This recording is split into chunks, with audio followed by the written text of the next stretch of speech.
વડોદરા ગ્રામ્ય પોલીસે જે પોણા 2 કરોડનો દારૂ પકડ્યો હતો એ પોણા 2 કરોડના દારૂના કેસનો આ મામલો સસ્પેન્ડેડ પોલીસ કર્મી એ હાલ રિમાન્ડ ઉપર જોવા મળી રહ્યા છે।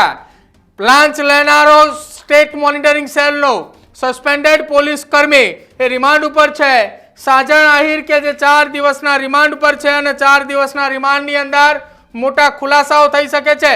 રિમાન્ડ પર રહેનાર સાજણ આહિર કે જે બુટલેગર અનિલ પંડિત પાસેથી 15 લાખ રૂપિયા લીધા હતા એ વડોદરા જિલ્લા એસપી રોહન આનંદની સૌથી મોટી કાર્યવાહી આ સામે આવી રહી છે।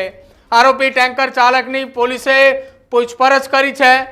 નિર્લિપ્તરાયની સ્કોડની અંદર આ પોલીસ કર્મચારી એ સાજણ આહિરે ફરજ પર હતો, જો કે પીઆઈ એ રજા ઉપર હોવાના કારણે આ કોન્સ્ટેબલે આખો વહીવટ આચર્યો હોવાનું પ્રાથમિક તપાસમાં એ ખુલ્યું હતું।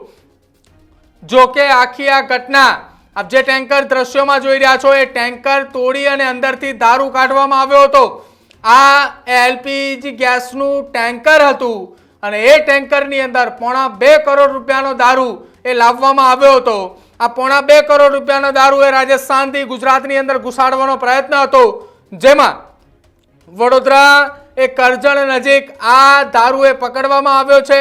વડોદરા ગ્રામ્ય પોલીસને આ મોટી કાર્યવાહી સામે આવી છે અને જે આપણે દ્રશ્યોની અંદર આ દેખાઈ રહ્યો શખ્સ એ સાજણ આહિર કે જે પોલીસ કર્મચારી છે ડીજી સ્ક્વોડની અંદર એટલે કે સ્ટેટ મોનિટરિંગ સેલની અંદર ફરજ પર હતો અને એ દરમિયાન તેને આ ટ્રક એ ગુજરાતમાં ઘુસાડવા માટે 15 લાખ રૂપિયા લીધા હોવાની વાત એ સામે આવી છે।